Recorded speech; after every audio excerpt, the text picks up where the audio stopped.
Starting our forensic anthropology and forensic pathology session today is going to be Dr. Mehrdad Ghyabi, who is a postdoctoral research fellow at George Mason University.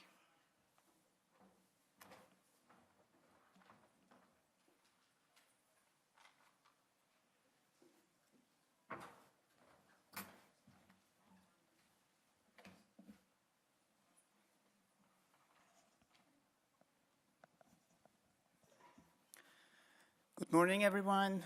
I am a machine learning engineer and a data scientist who works as a postdoc for George Mason University.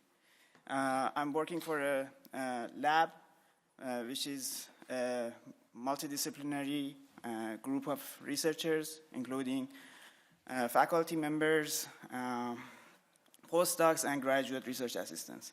There are 40 people working in our lab, so the credit goes to them, not me.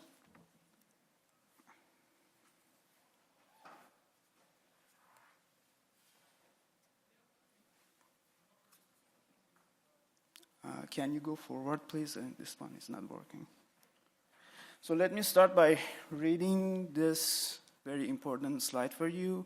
This project is supported and funded by NIJ, Department of Justice. The opinions, findings, and comments presented here are of researchers and not necessarily of Department of Justice.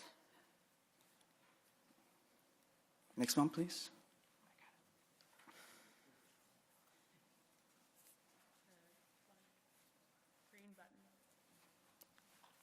Okay, so our main goal is to make the process of documenting and analyzing bruises more affordable and more accessible to the public. We have three main research goals. The first one is reliable detection. As you can see in these pictures, detection, especially when it comes to darker skin tones, is not an easy task. It needs expensive equipment and trained personnel. And that makes the process expensive.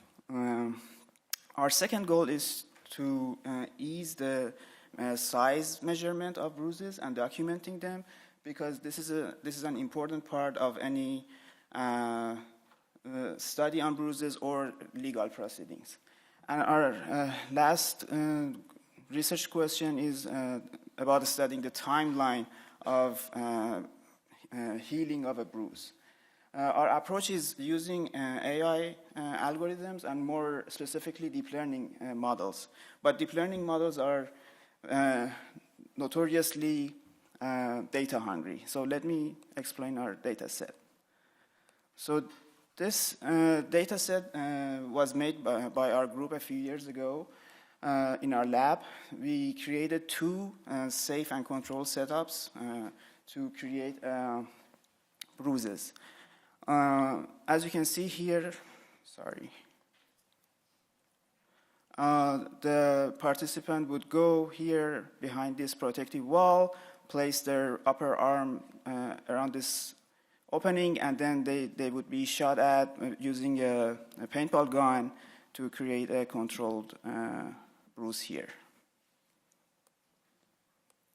The second setup was using a plastic pipe, and the participant would place their lower arm under the pipe, and we would drop a steel ball on their lower arm to create a controlled bruise.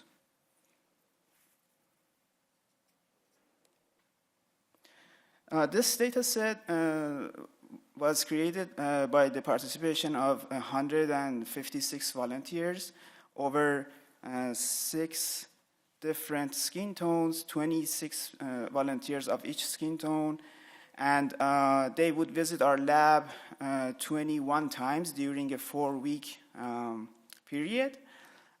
During each visit, several images under different lighting and filtering conditions were taken. And in total, we collected 32,000 images.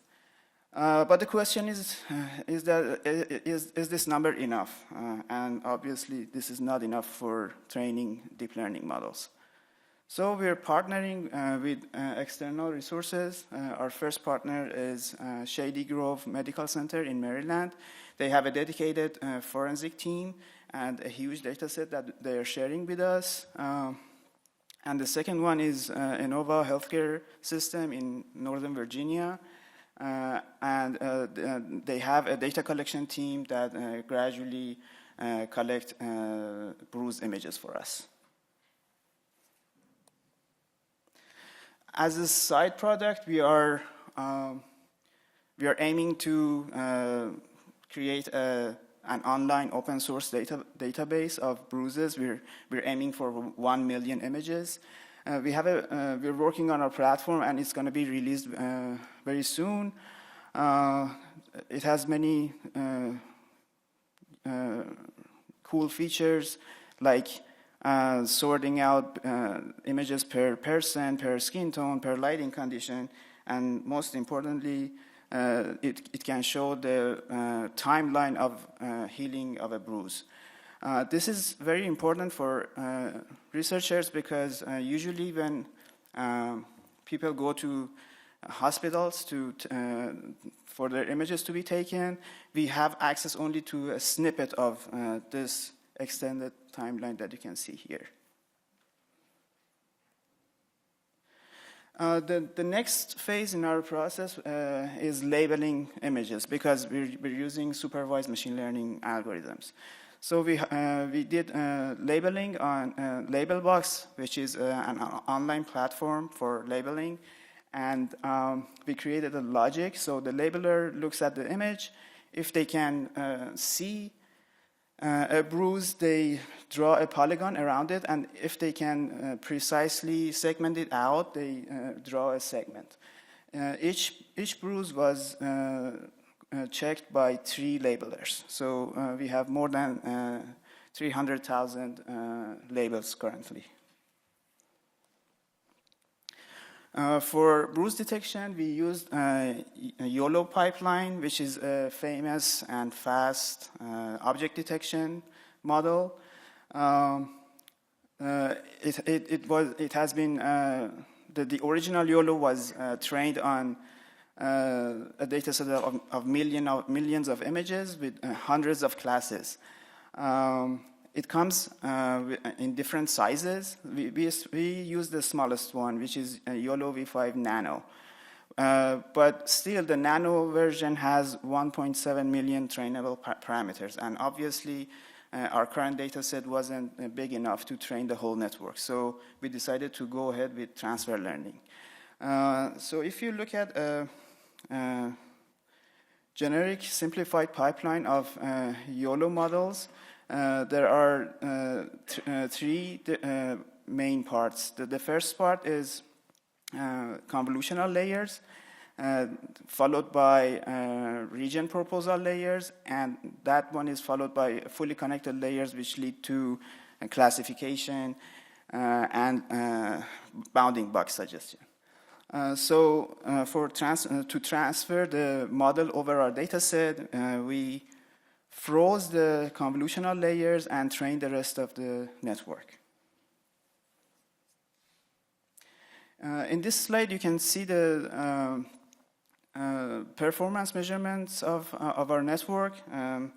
On this column, you can see recall, precision, and F1. So recall and precision is a measure of how confident our model is about its true positives and how confident it is about false negatives. And F1 is a sort of average of those two. But the most important one in this literature is mean average precision. So we calculate mean average precision with the threshold, IOU threshold of 0.5. IOU is intersection over union. So the network output is a bounding box, and for each image, we have a suggested bounding box and a ground truth bounding box. When the intersection of these two boxes over the union of these two boxes is more than 0.5, we consider that prediction as a true positive. So if we use that threshold and draw a curve of precision and recall, the area under this curve is called average precision, and our current average precision for a single class model to detect bruises is 0.975, which is not bad actually. We didn't just choose YOLO to work with. We actually experimented with different available models in the literature. And as you can see here, these are the loss curves. These are for different models, and these are for YOLO network. And it beats them all. And also, YOLO is the fastest among all of the networks that are currently available. And this fast runtime allows us to do online detection. And we're actually using this model to create a mobile app that will be available to the public to use for bruise detection. This slide includes some results of our detection model. On the left side, you can see bruise detection of our images in our training and test data. And I have 2 videos of online detection here.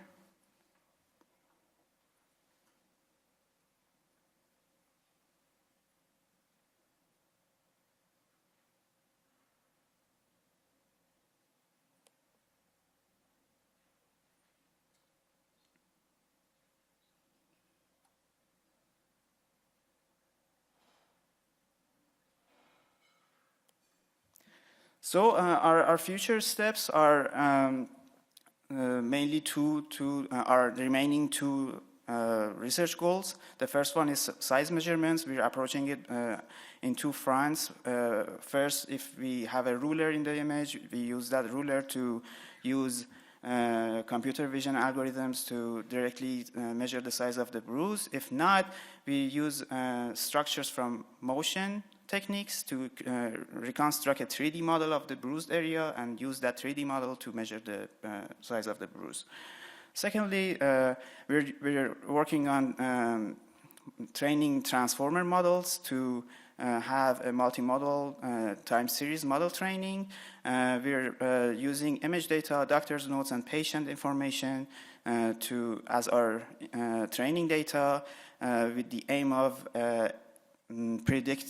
estimating the age of the bruise and predicting its recovery time. Thank you for your attention.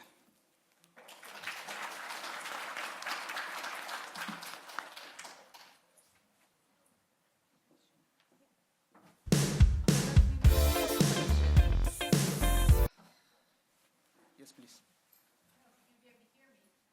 There's a mic coming.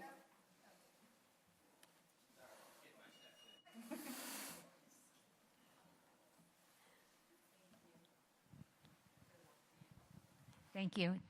So the question I had was, how much variability in the lighting for imaging of the bruises did you include in the models?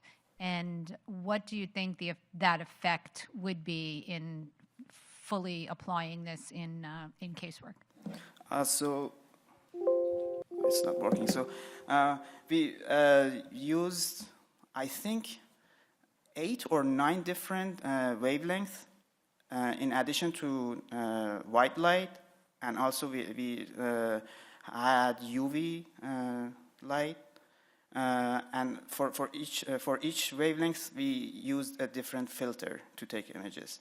Our goal is to train models so the model doesn't need ALS for bruise detection. But to train that model, we need ALS. Sure.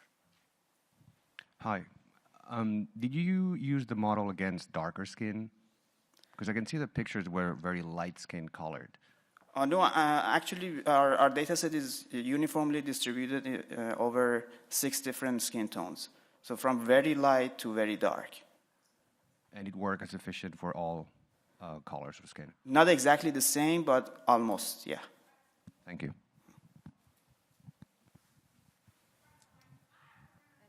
Anything online?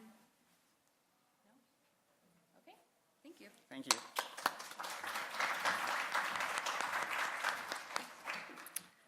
Next up, we have Dr. Audris Mockus, who is the Erickson Harlan Mills Chair Professor in the Min H. Cowd Department of Electrical Engineering and Computer Science at the University of Tennessee, Knoxville.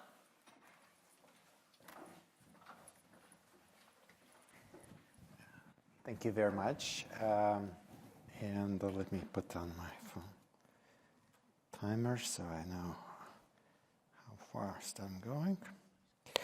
So yeah, thank you very much for this opportunity to present the work. So this is results of the project called Curated Data, Deep Learning Methods for Postmortem Interval Estimation. So to put that in context, this is to quantify some of the aspects in forensics, in particular to exploit very large data sets that are already collected. And also once we manage those, how to apply these deep learning algorithms. I'm not sure, I have a little bit of echo, but maybe I should use the, okay. Sorry about that. So this is joint work with Dawnie Steadman. She provides me with information about the forensic side, and I'm trying to do more technical things. And if I figure out how to go to the next slide, no. There, no. Anyway, is there like large? Obviously. So silly of me. So brief outline, start with problem, then talk about research questions, give some background, in particular past work that's been funded already, and talk about the results for this, some limitations in future work. So at the high level, the overarching question, as I mentioned, is can we sort of, there's been a lot of advances in big data and now artificial intelligence. And, question is how these methods can they be applied, in particular in the context of large photographic collections that already exist. So the first two questions are kind of answered already, and the 3 and 4 are the ones that we're actually focused in this study. So the first question is how to enable organizational analysis and curation of very large human decomposition image data sets. And then, so that I'll mention a little briefly a little bit about the results there. Second is how to automate the curation of such data sets. Obviously, once you have data sets with 1 million or so instances, manually labeling them becomes, infeasible. So just like in the previous talks, are there methods to do that automatically? And this, the research questions for this project are kind of more specific to postmortem interval estimation. In particular, the question is people sort of, in order to estimate postmortem interval, go through a stage of decay detection. And so can we replace expert with AI to label more images? And the second is, once we have this stage of decay, can we improve upon existing methods that are already used in PMI estimation? A little bit of background. So everything started from this anthropological research facility that's you can see in the map. It's next to Tennessee River in Knoxville, and it has a fairly large number, about 100 bodies donated yearly, and the photos of these donors are taken from fresh until fully skeletonized, and overall there are more like 1.5 million images over 800 donors that are collected over several, probably close to two decades by now. So the question is, we have this big data collection, but can we make it usable? So that's kind of the first question. So the solution to that was to create a system putrid that allows to browse and search for relevant images, both for researchers and maybe caseworkers, and also to annotate these images. So once you find what you need, you can add annotation or you can find by annotation. So just very quickly to illustrate how it works. So here's a kind of a web page. And you have a set of images for individual donors. There's various starting interfaces. This one is for browsing. So you can then select, say, a particular donor. You can see there's 91 days of images for that donor and total about 3,000 images just for that donor. And then you can zoom in, and I won't go intermediate stages, but eventually get to the point where you see individual image on a particular day.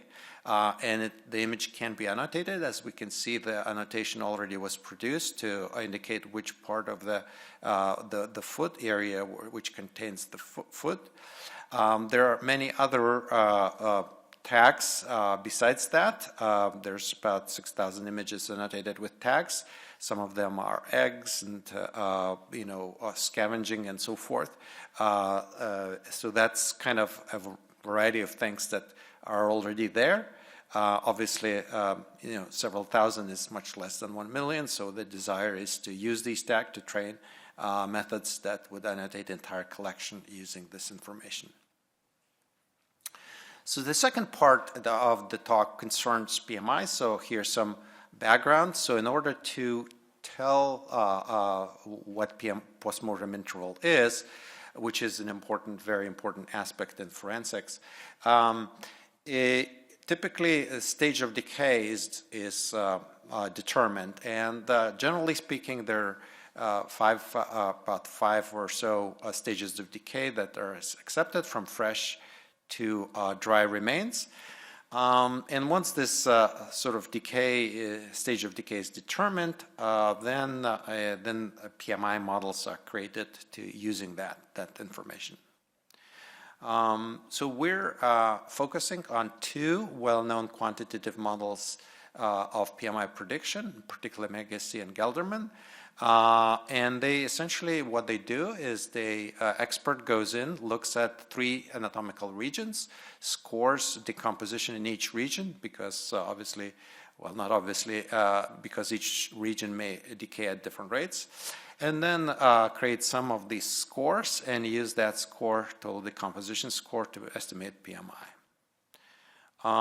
One thing that's important to note is that postmortem interval does not take into account the weather conditions. So obviously, if it's a frozen weather, decay is slow or non-existent, versus if it's warm, it could be very accelerated. So there's another concept called accumulated degree days, which basically counts number of days with temperatures above freezing or above a certain base temperature.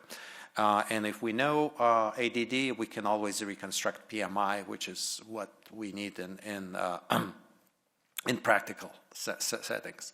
So essentially, estimation formulas take a function of total decomposition score to predict PMI, and another formula to predict ADD. And if we have ADD, we can back calculate PMI. So overall picture of this setting is that these 3 anatomical regions, the torso, head, and limbs, state of decomposition score is calculated for each. These are summed up. And then ADD and the PMI calculated using the formulas provided, either of these methods. So that's kind of the overall pipeline of how to estimate PMI. So our first research question is, since we have this intermediate question of how to determine the stage of decomposition, can we sort of automate that method? And so would these automated methods have comparable accuracy to human forensic examiners? So just to remind ourselves, so as mentioned, we look at 2 methods, Mehrdad and Gelderman. Basically, the first one had 4 high levels. We sort of broken down into linear stages, into 4 high-level stages, and Gelderman did just 6. And then we sort of we needed that in order to do some automation. And then basically we're kind of created a training set as always, so with expert labeled a certain number of images, 1,000 images, according to both of these criteria. And then we try different CNN architectures to see if they could be fine-tuned to determine the stage of decay. The second part of the study was that obviously the stage of decay determinations are subjective. Each expert might have a different way of arriving at their conclusion, and they might sometimes agree, sometimes not perfectly agree.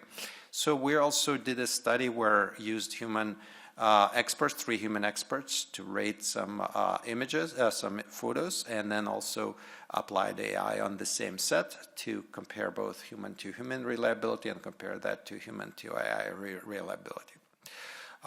We used Fleiss Kappa, which Landis and Cox suggest to use as following criteria, like from above 0.8 to be almost perfect, and above 0.6 substantial, 0.4 moderate, and so forth. So again, I won't talk too much about the CNN models. There's a talk on Thursday in the Symposium on deep learning. We'll get a little bit more information, but just to give you an idea, so these are kind of layered like cakes, like models, and then you basically remove maybe take existing model, maybe used for some broader applications, and then add some additional layers, and we show a bunch of additional layers we added. And then fine-tune it, so essentially use the original coefficients, but to revise them based on your training data. So we used 2 off-the-shelf models, Inception and Exception, and both of them provided accurate F1 score or accuracy close to 0.9, which is very high in terms of matching the results from the human. So it's essentially tried to reproduce the manual ratings of the human score. We had slightly lower ratings for the limbs. That was because it was actually more harder for the method to recognize which parts of the image correspond to the limbs, especially where the images also contain torso. So the second part that we did inter-rater study. So we compared humans to humans and AI to humans, and we used 300 torso images, just torso by 3 humans, and also used the torso model. So remember, for the each anatomical region would have its own model to determine the stage of decomposition for obvious reasons, because morphologically and otherwise each anatomical region might change differently. So human labeling was conducted independently, so humans did not know their other humans' rating, and they used ICP to support their labeling effort. And we got substantial agreement for MegaSeq and only moderate agreement for Gelderman method. But that was very similar actually for both AI raters and human raters, so there wasn't really much difference if we replaced one of the human raters in this 3 rater cohort with the AI trained on that rater's scores. So we also see that slightly higher agreement for MegaSeq. That's partly because we use only 4 stages instead of 6 stages for Gelderman. Obviously, recognizing 4 classes tends to be much easier than recognizing accurately 6 classes, especially at the class boundary. So most of the errors weren't confusing skeletal with fresh. And most of the errors would be like between advanced decay and decay, where even humans had a lot of problems separating those 2. So the final and perhaps most practical question that we answered in this project is, how do existing PMI methods perform on a human decomposition data set, which we can have much larger samples, and can we improve upon them? So we start from replicating the prior work. We focus on Gelderman in this case. They have essentially a linear regression for PMI and ADD estimations. So these are two formulas that they provide, PMI and ADD. And then total decomposition score is essentially sum of these scores over all the regions. And so the first question we had is, can we apply these models to our data and see how accurate they are? So just a note a little bit. So Gelderman's formulas were different for indoor and outdoor sample. An outdoor sample actually was fairly small, only 12 donors. And it considered only total decomposition score, not other things like that could have been included, like demographics and other stuff. And so what we tried to do is we sort of had, first of all, much larger sample, and we included additional predictors. So just to give an idea of what the sample is, so we had selected 213 donors, and then about balanced by sex, mostly between 50 to 70 years old, but there's some that are younger and some that are older.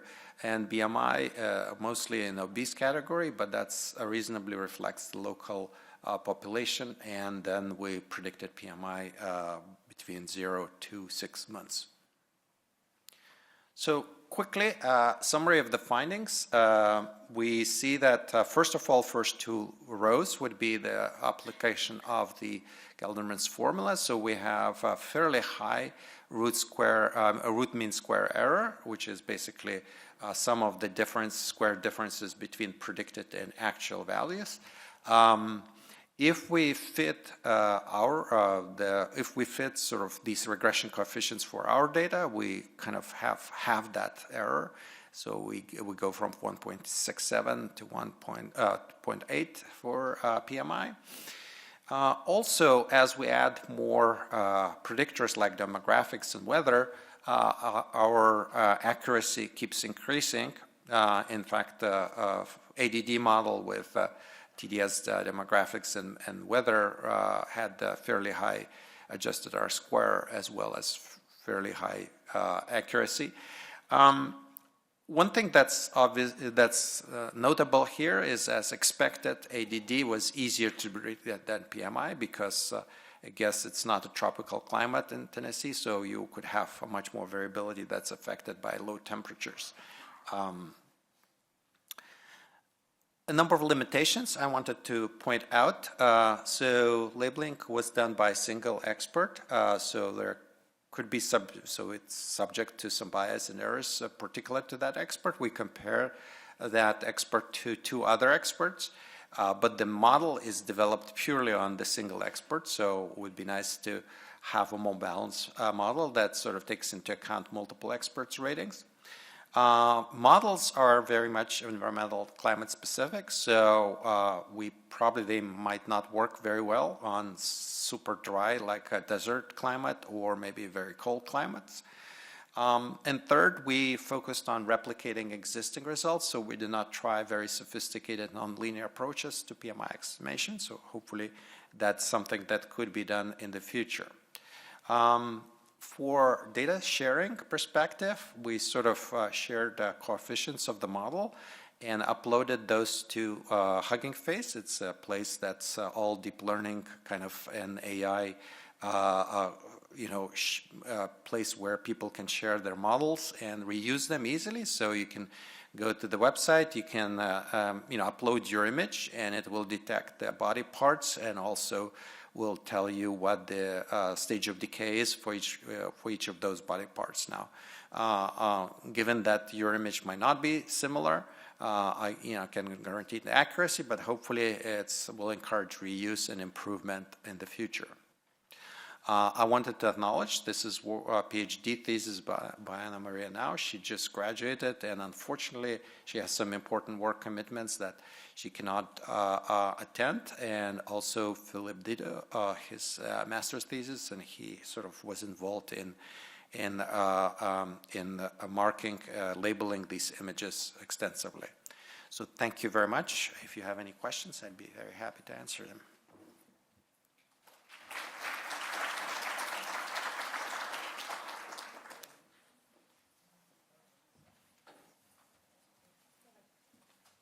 online question.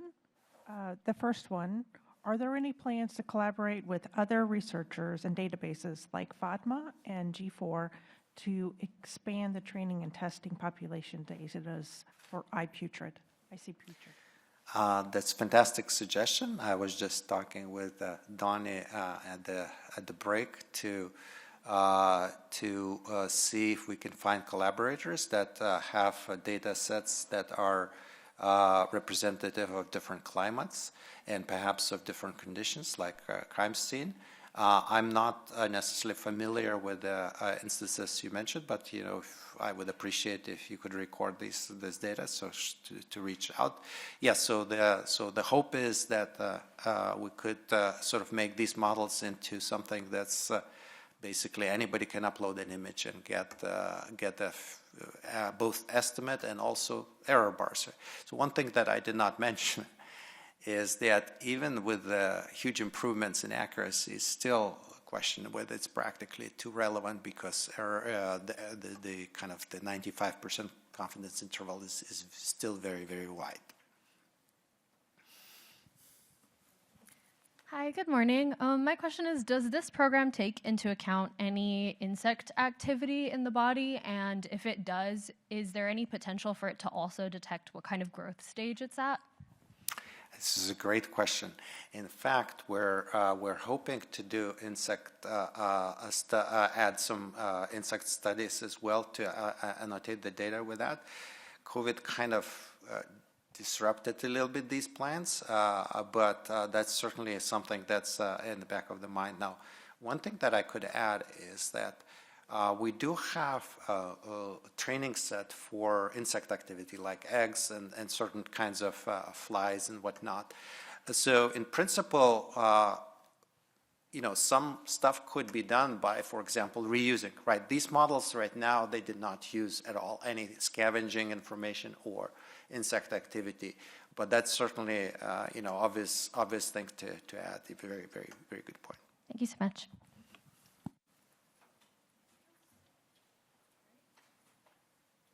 Go ahead, Tracy. Another online question.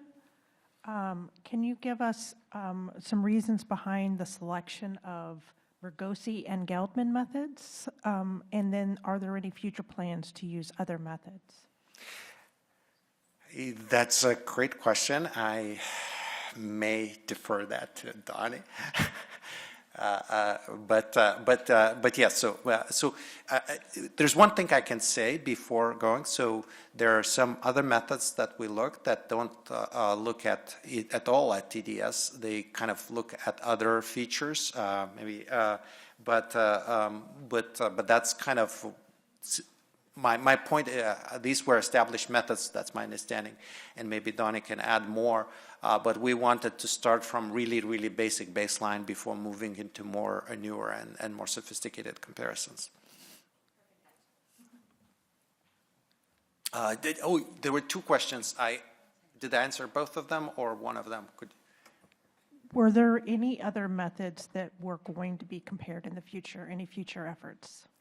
Yeah, so I do know. I don't remember the name of that method, but there are some recent publications that we sort of wanted to include them, but it was just beyond the scope of the work, so we didn't. But certainly we would like to advance. And as I mentioned, one of the big things is that these are linear regression methods, and clearly decomposition isn't particularly linear. So I think there's some work that we'd like to do in the future, once, if possible, to address those things. Thank you very much. Oh, one more question. Your time. There's some emerging methods on bacterial and DNA decomposition, and I wondered, if there are ways you can integrate your results with that particular area of research. So this is again maybe a question to Dawnie. Can you please restate the question into the microphone, please? So the question was, there are more recent bacterial microbial methods and DNA methods, and perhaps in decomposition, perhaps these could be integrated with the photos. And again, this is more a question that Dawnie might be more capable to answer. But I think, so there's kind of practical things whereby we won't have a very large data set on those, right? So this kind of big data stuff might not be as applicable. And the second thing is that it's kind of hard to do these studies. We want to do insect study. And one of the problems we faced, very practical problem, is that we could get these studies of like soil acidity and insect activity and perhaps the chemical composition. But by the end of the study, we would have maybe 1 or 2 samples, so we will not be able to train any method. So it would be good if fund some studies which collect that information, then we could do that next time. But in one study, it's virtually impossible to have enough to really to do both. Yeah, I think for people doing that kind of work, your samples might be very valuable, though.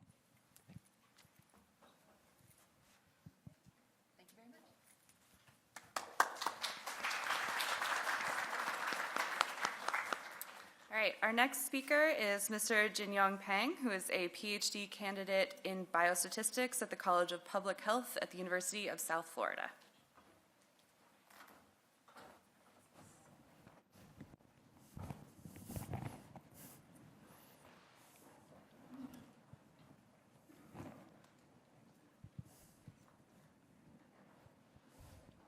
My name is Jinyong Pang. I'm a PhD candidate in biostat, study at University of South Florida. And today I'm going to introduce our research work, how deep learning empowered the population affinity estimation at fine-grain level with the craniometric data.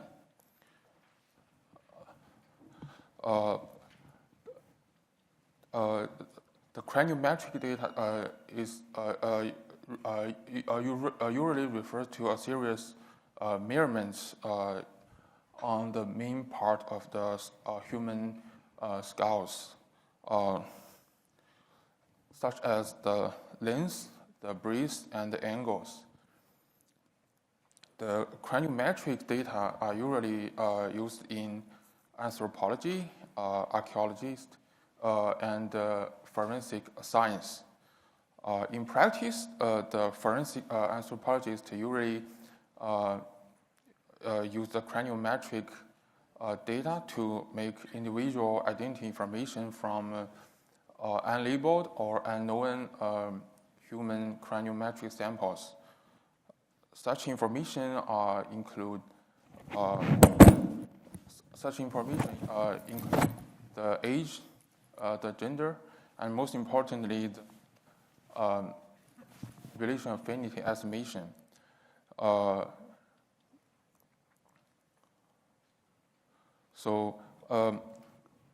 Currently, there are 4 popular tools widely used in forensic practice.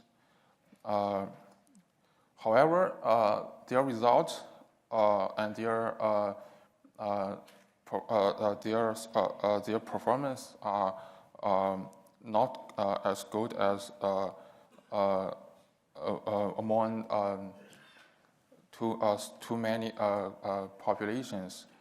In other words, they rely on the population with very general and simplified classes, and the accuracy is not reached the level of fine grain.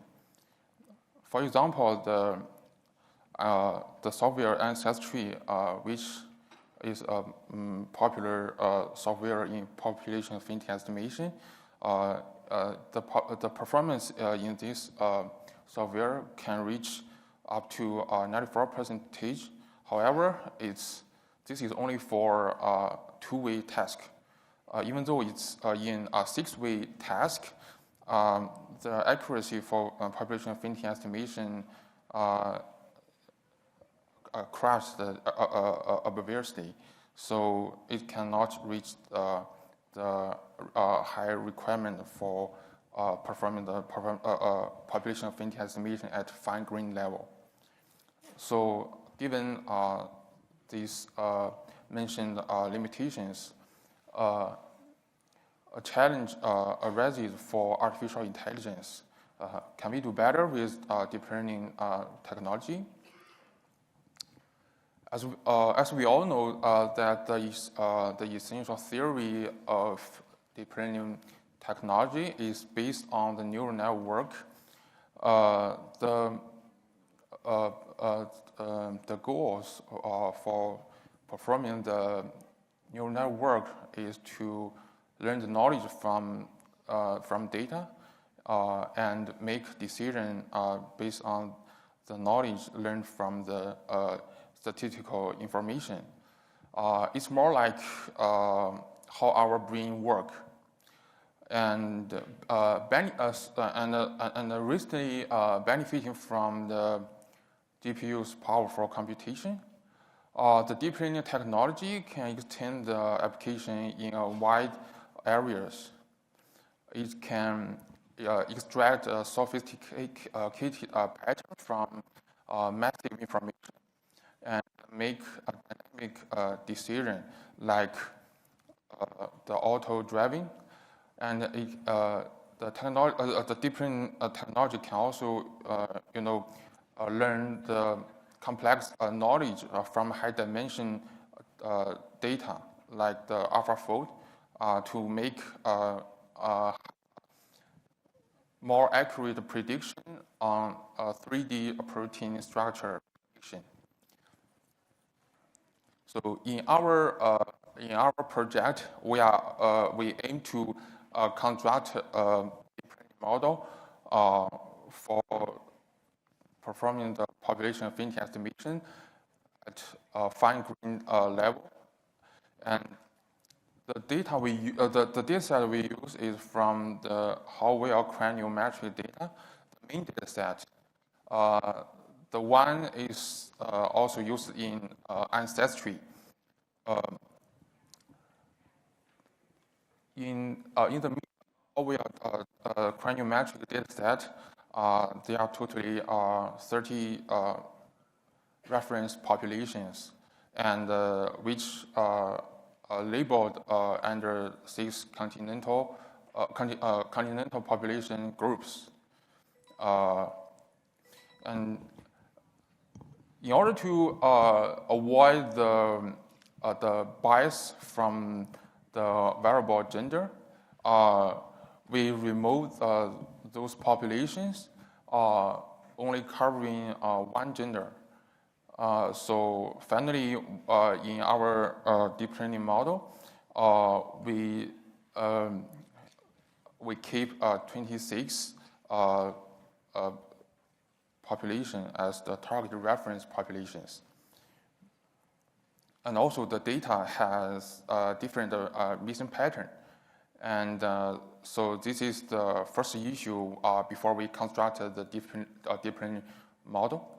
And this is the in the main data set in Howell craniometric data. There are totally 82 craniometric measurements. This is the distribution of all craniometric measurements. And there's another issue for we processing the data for deep learning model. For the feature WMB and SIS, there's a significant abnormality issue. So this is the second challenge we have to solve before we perform the deep learning model. So we cracked the abnormality for these two craniometric measurements, and also we compare current multiple imputation method and select the best one for performing the multiple imputation for craniometric data.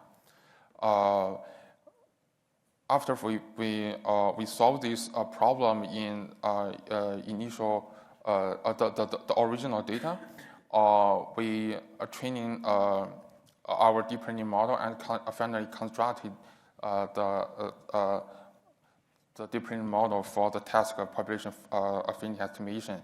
the training strategy for our deep learning model is K4 cross-validation. Here's the key is AAs, and the sample dimension of the data set as input, including 26 target reference populations and all 82 imputed craniometric measurements. And for the structure of the deep learning model, it was fine-tuned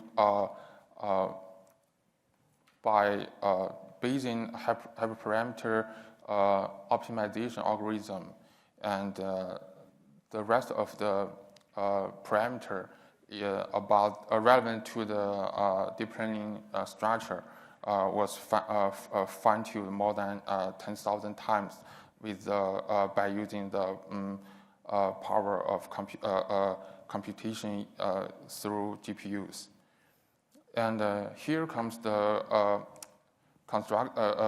structure of the best deep learning model, and overall prediction accuracy among 26 reference populations is greater than 94%. So this confirmed metrics show us the performance in population affinity estimation at fine-grained level through our deep learning model. Among all 26 reference population, our deep learning model so far is hard to distinguish the population among North Japan and South Japan and Ontario. So that's because the geographically or genetically are very close. So this is a small shortage for this deep learning model. But in the future, we are going to solve this problem and improve this prediction for these three population. And this is this scatter plot show us the original distribution for the raw data without any processing through the deep learning model. The scatter plot shows us that all craniometric samples are randomly located without any reasonable pattern. And after processing the craniometric samples, the reasonable population distribution appeared, and in this scatter plot, the different shape of the marker represents 6 different shape of marker represents 6 continental population, and the marker with different shape and different color represents different population within 26 reference population, and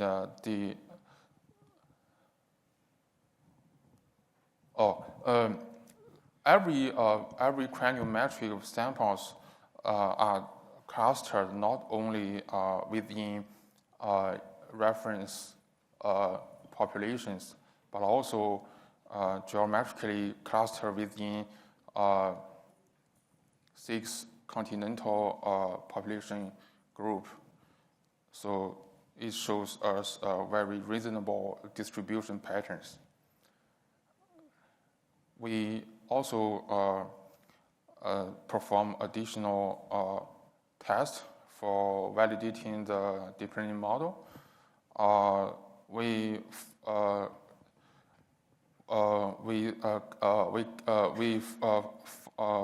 found 102 craniometric samples from Howell test data set, which can match the same label, the population, the reference population's name in the main data set. And we perform the population affinity estimation with our deep learning model.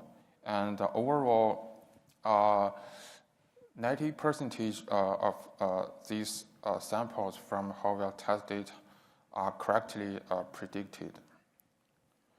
In order to have a good understanding about how deep learning model work for the task in population affinity estimation, we calculate the shape value for all 82 craniometric features. This is the craniometric feature importance rank based on the shape value. According to, based on this rank, we could have a good understanding which craniometric have important influence on processing the craniometric data in population classification task within deep learning model, and each the different color represent different reference populations, the 26 reference populations, and the length of each craniometric features represent the contribution or the influence, the importance in population affinity estimation task. Based on our deep learning model, we developed the Crane, web-based application for performing the population affinity estimation at fine-grained level.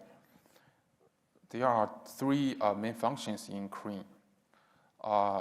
Beside the population affinity estimation, additional two functions include confirm metrics with missing simulation and interactive data visualization in 2 dimensions and 3 dimensions.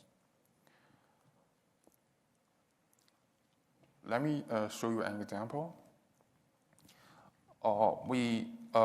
I picked up one craniometric sample from Howell test data set. It's originally from South China, labeled as Chinese, and the raw data didn't have any missingness. But we, in order to match the real world situation, we manually remove the features according to the feature importance with top 25 important features. So they are the sample we are going to perform population affinity estimation is with 30% missingness.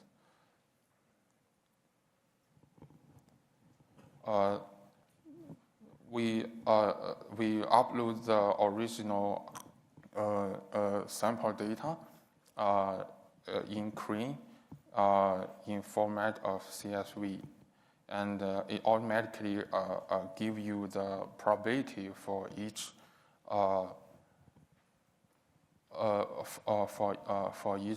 reference population within 26 target reference populations, and before they make the population affinity estimation, Crane would automatically recognize the missing pattern and perform the multiple imputation for the case you uploaded to this app. This is the second function for Crane. It will simulate the missingness based on your craniometric sample, and this confirm matrix to tell you how robustness our prediction result is. And for example, the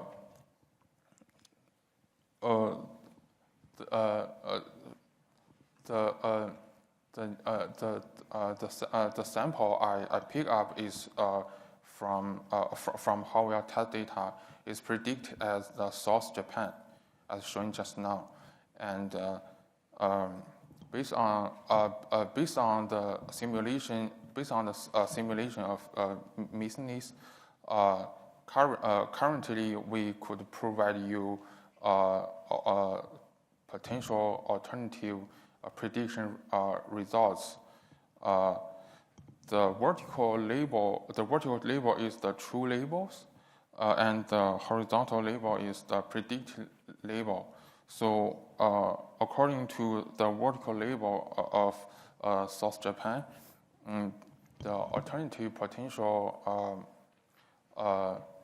population may be predicted as South Japan, including North Japan, and the population of North Japan and Bushman and Tayo. So this provide you a complete information for the performance of about your sample provided to the Crane. And this is the two-dimensional interactive data visualization, and it will automatically give you the distribution of your sample and the rest of the 26 reference population. And you can also discover the distribution pattern from fine-grained population and continental population groups. The three-dimension data visualization is also interactive and provide you more details and more aspects for understanding the distribution geographically and in space.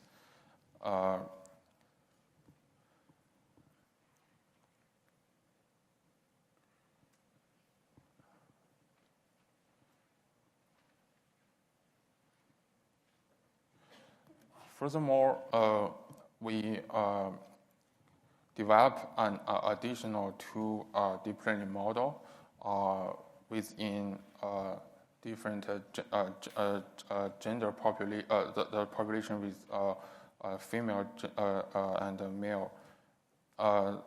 For the female deep learning model for population affinity estimation, there are 26 reference populations, and it can reach more than 96% in the task. And for the male deep learning model for male craniometric samples, there are 30 reference population as target in the task, and it can reach more than 95% in prediction. And we also fine-tune the other method in the same task with the same data set, and traditional statistical method and machine learning algorithm can not have a good performance as the deep learning performed. So in conclusion, this deep learning model is potentially complete the population affinity estimation at fine-grained level.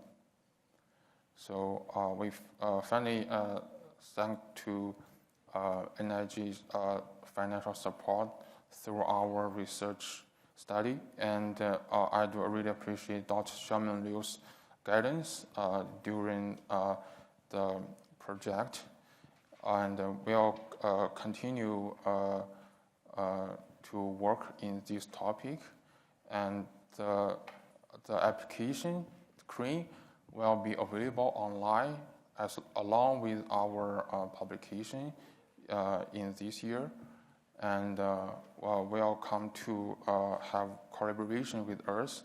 If you are interested in this topic, please feel free to contact Dr. Liu, and thank you.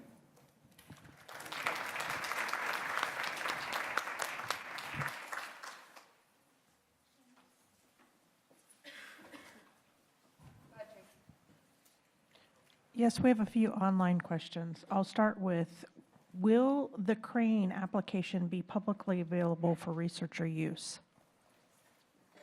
Will the Crane application be publicly available for researcher use? Yeah, yes. This deep learning model not only deployed on your local computer or your local computational server, but also we offer online application you can access in two ways.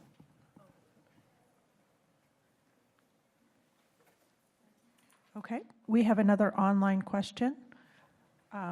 Does the deep learning method use still images and pixel data, or can it also incorporate 3D scan data and more complex features? Are you using 2D data, or can it utilize 3D data and 3D scan? Yeah, we are looking for the opportunity to to use the 3D data like the MRI medical data to perform the same task in population affinity estimation. We are looking for such opportunity. If you have any interest to collaborate, welcome to contact with Dr. Liu. Anything else? All right, thank you.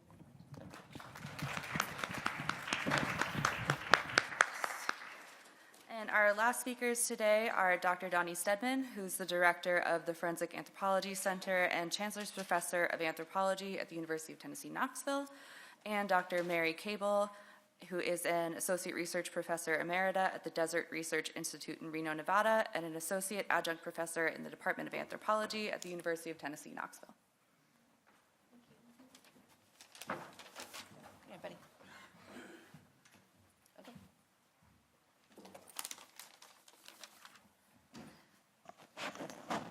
Good morning, everybody. Let's see, green button, big green button.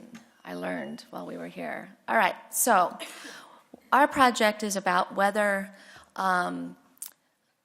trained human remains detection dogs that are trained on cadaver dog materials can detect residual odor. We are dog lovers, as you can see. Dogs can do amazing things. Can they do all the things that the handlers say that they can do? This is the rest of our team. Mary, Cablk, and I are presenting, but we can't do this project. It is an integrated project with our colleagues at University of Tennessee in anthropology and chemistry as well. Oh, and I forgot, I'm a dork. I forgot to put up the disclaimer. So let me see if I can remember it. These are our opinions and our opinions only, not the opinions of NIJ or probably many cadaver dog handlers. So why did we do this study? Whoops, hold on. Oh, crap. Can you go backwards for me? Yeah. Why do we do this study? Well, as you can see from this legal, now I forgot the word. Thank you, opinion, and many others in different states, the legal threshold for admitting dog scent evidence is really low. It essentially relies on the experience of the handler and the amount of training that a canine has received, neither of which are standardized, and neither of which by themselves achieve the standard rules of evidence. In addition, rulings like this assume that all scents are detected and processed the same by canines, the same way, when in fact there are different neurological pathways that take place with different scents. In addition, these rulings essentially say that they don't care about any scientific foundation for why dogs can sniff what they sniff. They just do, and we can accept that. They talk about experience-based specialized knowledge, which is not dependent on scientific explanation. In other words, we just know that they can do it. Okay? But can they? If a team, a cadaver dog team, which is also called a Human Remains Detection Team or canine, HRD, if they find human remains, great, right? You have physical evidence, the dogs did it, that's great. But what happens if you don't have a body? For instance, what happens if a body isn't located in a particular area?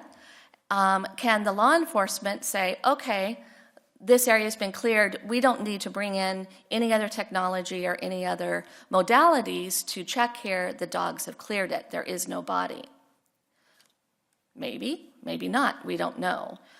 What we're focusing on, though, is a second question, which is what HRD handlers have started to tell the courts, which is, in the absence of a body, if a dog hits on a chair, the bed of a truck, or any other object, days, weeks, even months after a death may have occurred, and days, weeks, and months of the elements affecting that object or other scents that have come in contact with that object, that their dogs have hit where a body has been, and that has been used without any sort of chemical or DNA backup in court to say that a body has been in the purview of a particular suspect. We don't know that. This is called residual odor, odor in the absence of a body. And so what we have set out to do is determine whether trained HRD dogs that are trained on cadaver odors can detect residual odor in the best possible scenario. So that's essentially our main objective. Can trained dogs that are trained on, and certified teams that are trained on cadaver dog materials detect residual odor in an odor recognition test? Okay.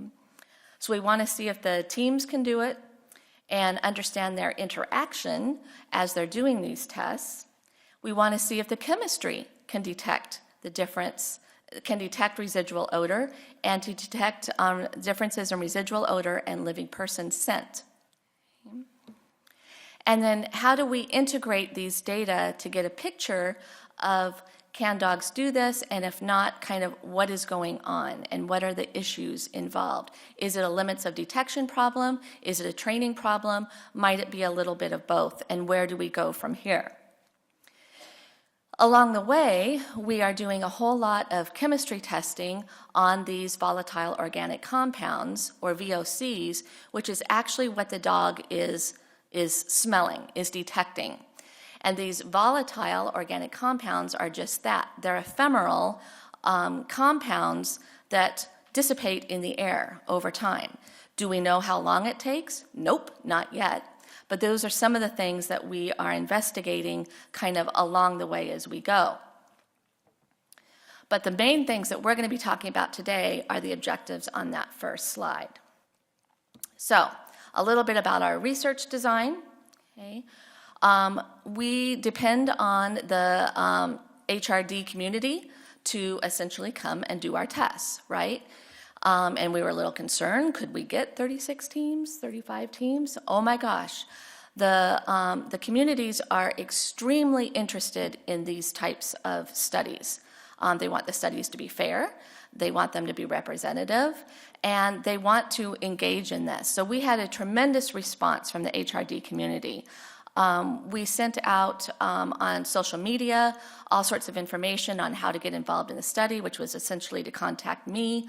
I received over 100 inquiries from that, 77 applications, and then 54 met the eligibility requirements.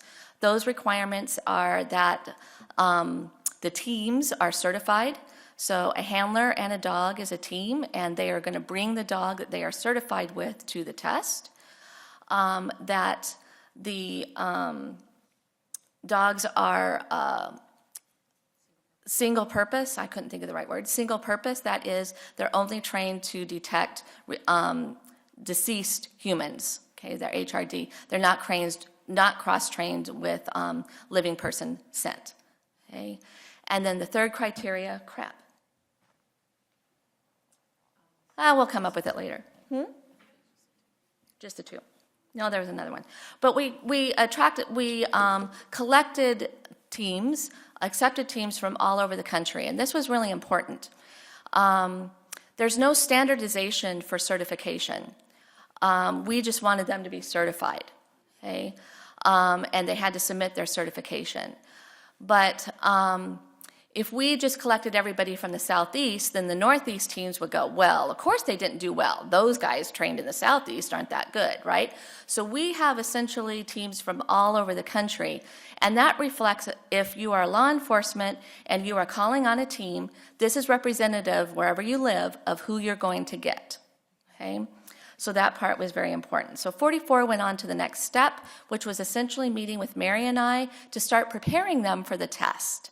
And that was giving them essentially the layout of the test that I'll show you in a second. They were told that there may or may not be a target, there may or may not be a distractor in each trial, that there would be 3 trials.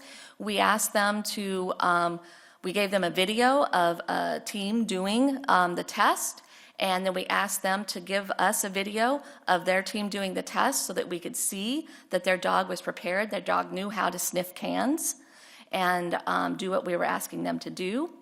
And then ultimately we asked 36 teams to come to Knoxville to do the test in April of 2024. We did all of the IRB for the handlers and the IACOOK for the dog approvals.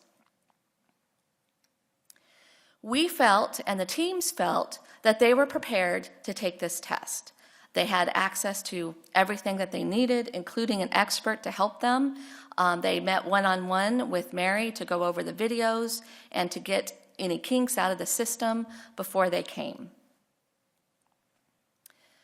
The targets and distractors. Each trial, there were 3 trials, I'll explain those in a minute, that each team did.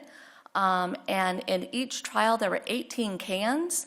In one can was a target, which is the residual odor scent from one of our donors that are that we receive at the Forensic Anthropology Center as part of our body donation program.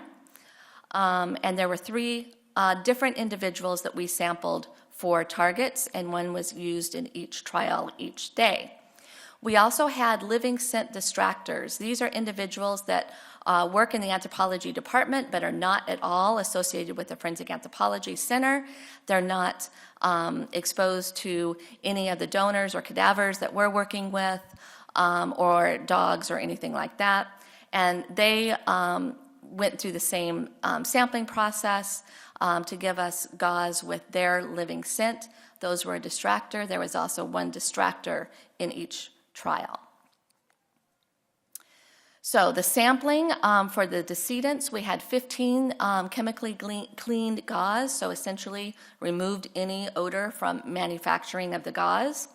Placed 15 of those onto the back of donors who were eligible if they were not in any sort of active stage of decomposition. They didn't have any fluids. There were no feces or vomit or anything like that around them. We water cleaned the table, so there were no chemicals that could be distracting to the dogs.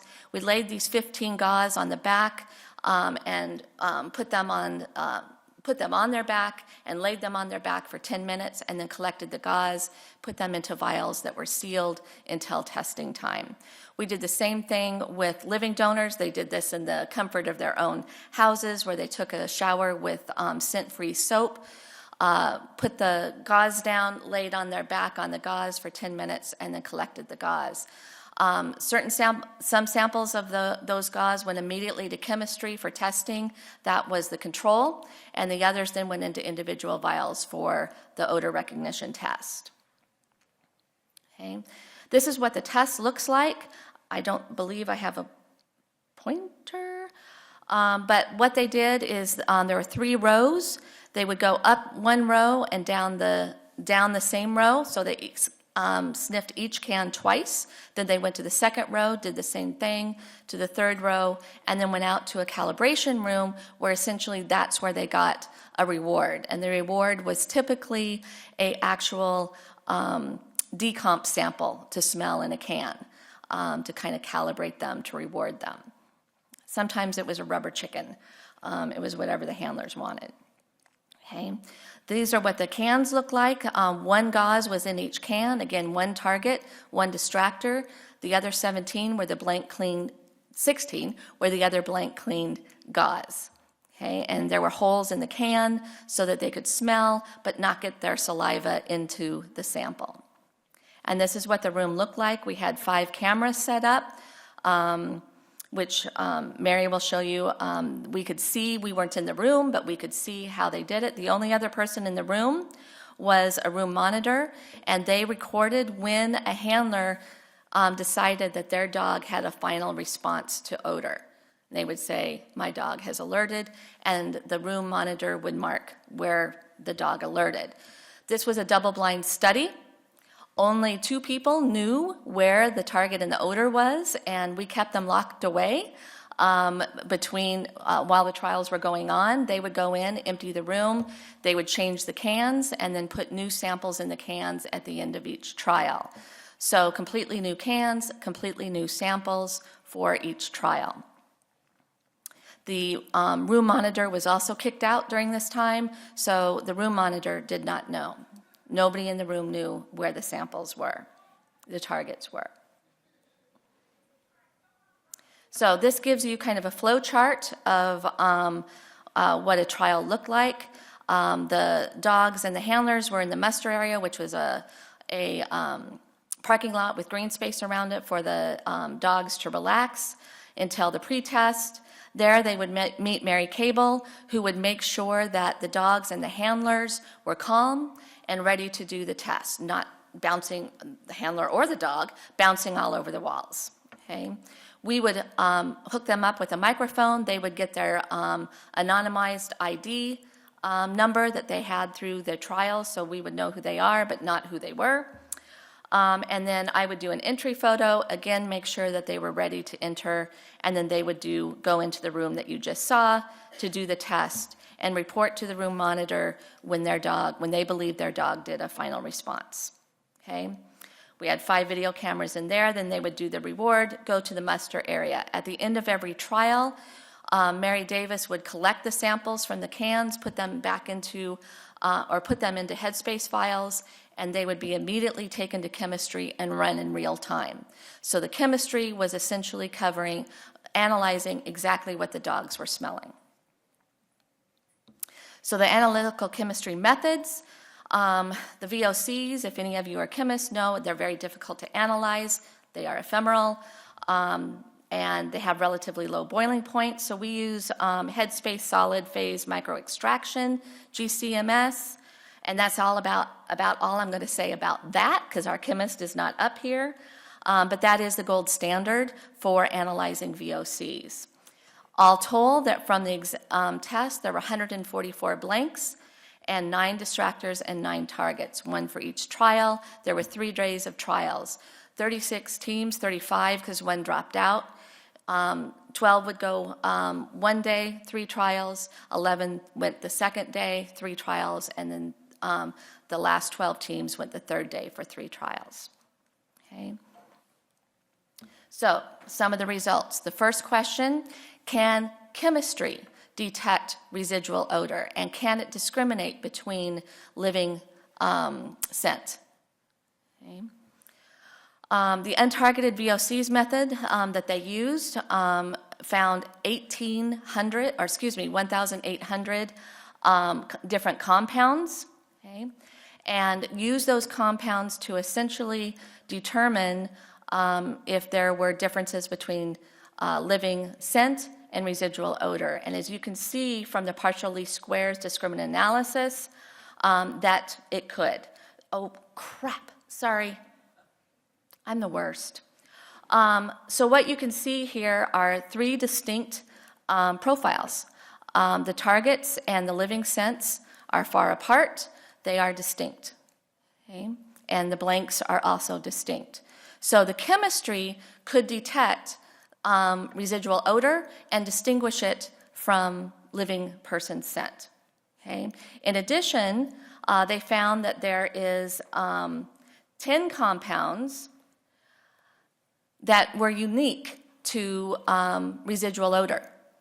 We don't know what they are yet, so sorry, that's what everybody wants to know. We're working on it.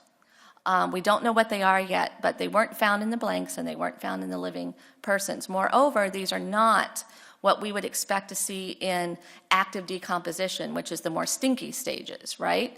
Which is also kind of to be expected.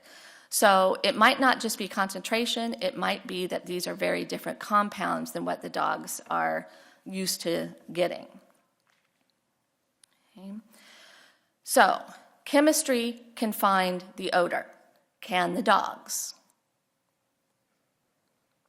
So we had 35 canines assessed, 3 trials across 18 potential targets, resulting in 105 test runs. No, they could not do it. The teams were unable to accurately and consistently locate the single target sample. Of 105 runs, they got it right 30 times. Okay? So a 28.57% sensitivity.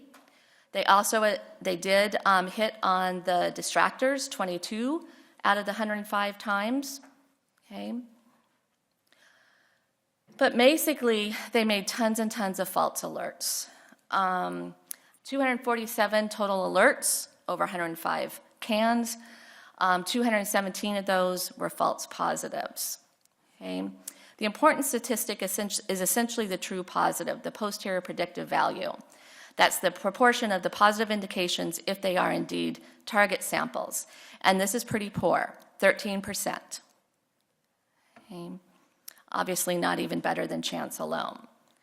This includes 2 teams that had the highest PPV of 50% across 3 trials and 13 teams that had 0%. Okay. And Jim Ha analyzed this 100 ways to Sunday. There were no differences between trials, between days, between handler experience, dog breeds, dog sex, anything like that. This is the number that it was at its best. Okay? And this just gives you a visual to show you, kind of the numbers say one thing, but you can see in green is the target, So this is just day one, the 3 trials. And what you see is randomness on where the dogs are hitting, okay? What we would like to see is a big number in green and 0 numbers in any of the others. This is a heat map, so the darker the color, the more hits on these other cans. And so this is essentially random. Okay.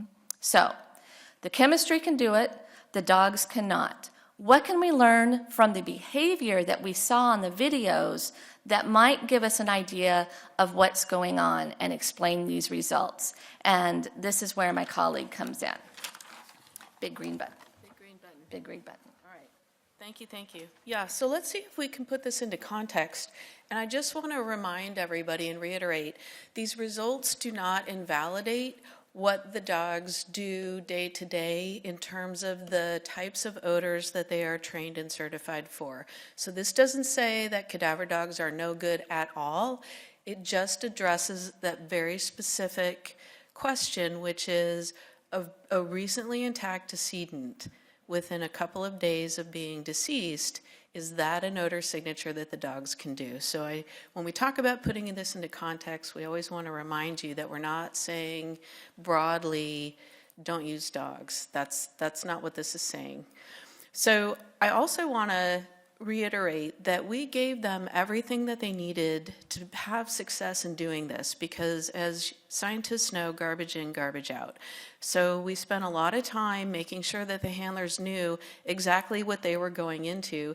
They had access to myself. I'm a canine handler. I have been for 25 years. If I say a quarter of a century, it sounds like so much longer. And so they had everything that they needed. And we had a very strict script in terms of the IRB and all of our permits, so they all got the same information as well. In our video sessions, the Zoom calls that I had with the handlers to make sure they were comfortable and prepared, they knew what they were going to be doing. They did not, when I say they knew what they were going to be doing, they did not know the answer to the question. They didn't know the setup, but they knew they would be doing cans. And so we talked about other aspects that would prepare them for this, like, hey, it's going to be a row of 6 cans. A dice, a single die, has 6 sides. So in your training at home, maybe use randomization techniques. You might want to develop a variable reward system, because in the trials, you don't get to reward your dog. And the reason is twofold. Number one, we're not interested in training dogs. We don't want them learning during the trial, because that affects the outcome.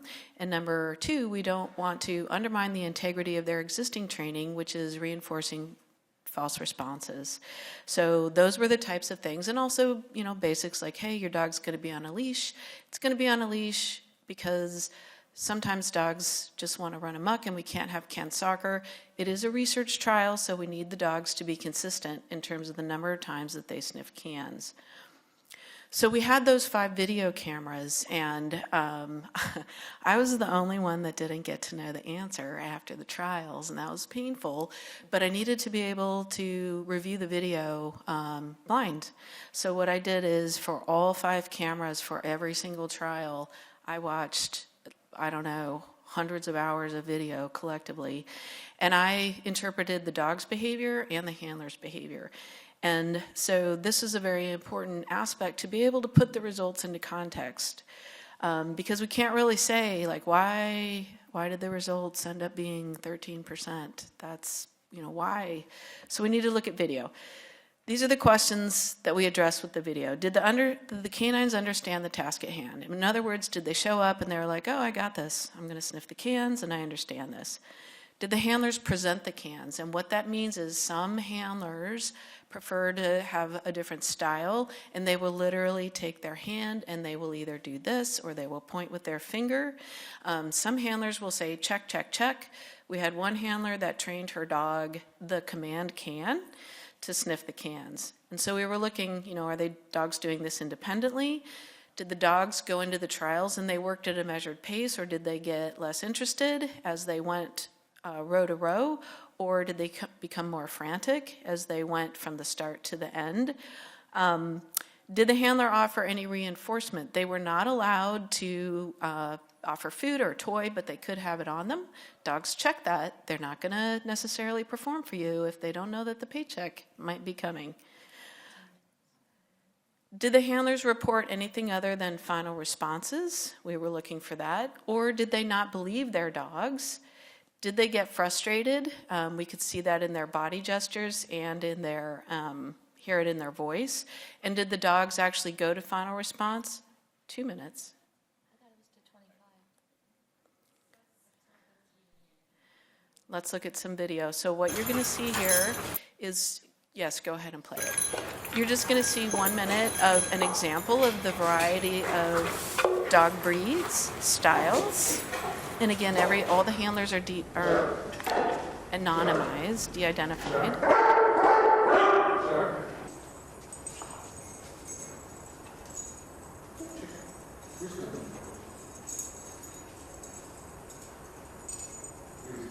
Really, is this the dog you want to show up when you call for a cadaver dog? I'll just say it, I know you're thinking it.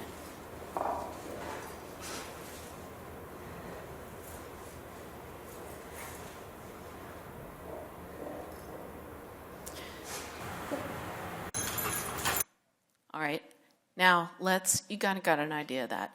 Let's take a look at when handlers missed alerts and change of behavior. If you go ahead and push the play button. All right, so that's a false alert. The odor's in the first can, and the dog, so the handler does his job, he brings him back, he's like, check that out, presents, and the dog starts to sit, and that's real, but the handler is so excited to get out of the room that he missed that. Here's another one. This is a little more subtle. That double take, that was odor in the can, and you can see the head hook, tail wagging.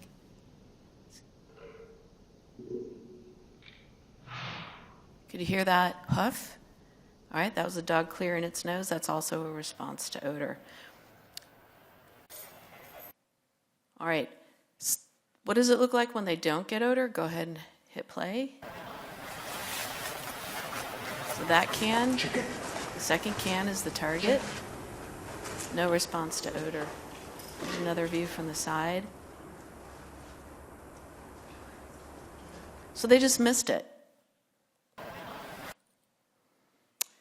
I'm going to show you, if you go ahead and hit play, we'll look at this as an example of cueing and bias. So here we have a handler, and they're kind of getting caught up on themselves, and she's presenting.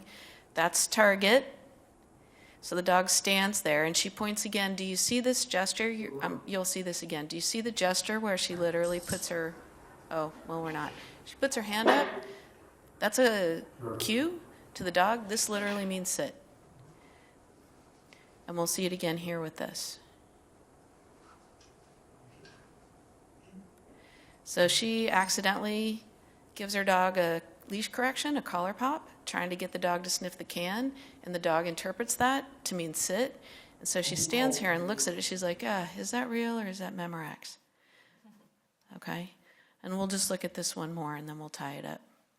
So that dog is given his opinion. He checked that can. He does it again. He's like, yeah, I got nothing. Get out of my way, you big dumb handler.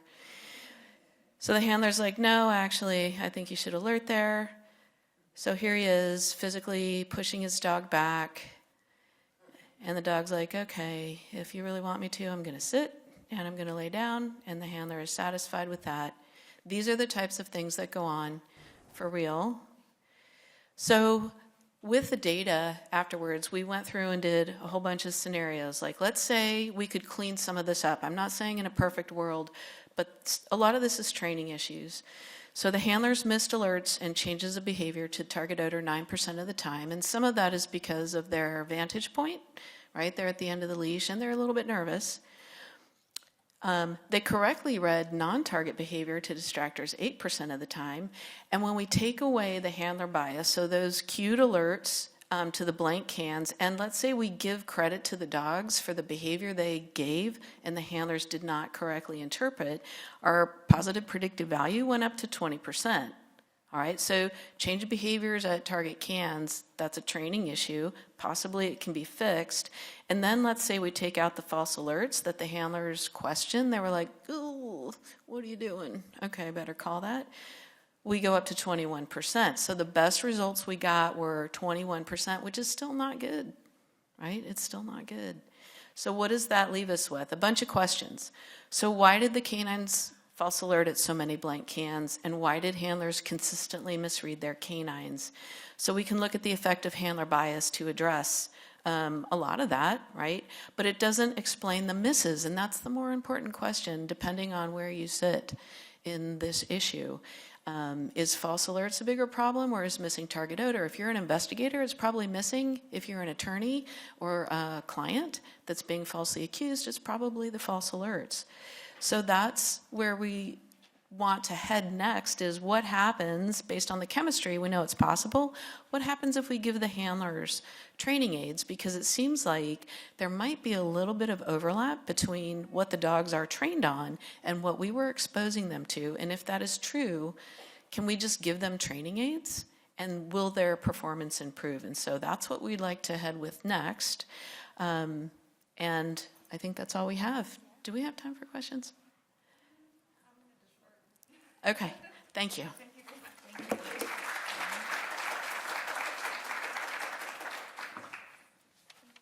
All right, we do have some online questions. Okay. Do you want to do those now and then? Yeah. Just one?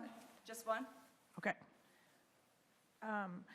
Does the 1,800 compounds detected in the target sample include compounds also detected in the distractor and the blank control samples? Some of them do. The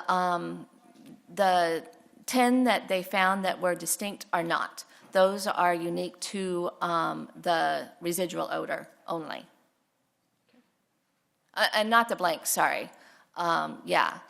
But they were able to distinguish the 10 that were residual odor and not living scent. In your assay, you started with 1,800 compounds and then dropped it, was it to 20 or 10? 10, I think, right? 10 that they found were unique to residual odor. How did you define which were the 10? Based on the mass to in the spectral data, the mass data. So in the AI program you're using, is that what you're saying? It's not an AI program. It's the gas chromatography. How do you know it was those 10 and not? I'm asking mechanistically. What did you do to determine that there were 10 compounds and not 11 or not? So the chemist isn't here. Through all the statistics that they did with the PLS and all the gas chromatography and things like that, they could separate out which ones were unique to residual odor, which ones were shared. driving it by doing some kind of regression. Exactly. It strikes me that perhaps maybe this is what's confusing the dogs, because that's a lot of different odors, and then you only have 10 that might be relevant. Is it? So we're doing more of the chemistry right now with additional donors to kind of figure out, is there greater variability among the donors and things like that, to try to sort out exactly that question. And if those are the 10 compounds that are important, could those not be used to train the dogs, and would you expect a better result? They could be. We have to identify them first. You have GCMS data, but? We need to start looking through the libraries. So far, we have not found them in libraries that have been used, that have been identified for cadavered VOCs. So these are distinct. I was just thinking, just from first principles, the mass spectrograms. You should have some idea. Yeah, we have. I showed very quickly the categories, the amines, the ketones, the aldehydes, things like that. So they're in those categories, but they're not the same compounds as what we totally see with understand. later decomposition. It's just a matter of looking at spectra. Thank you. Correct. Correct. Any non-chemistry questions would be great. I'm going to let folks, if they need to go to lunch, since we're a little bit over, feel free to go ahead, and anyone else with questions can come up and ask one-on-one if that's all right. Thank you, everyone.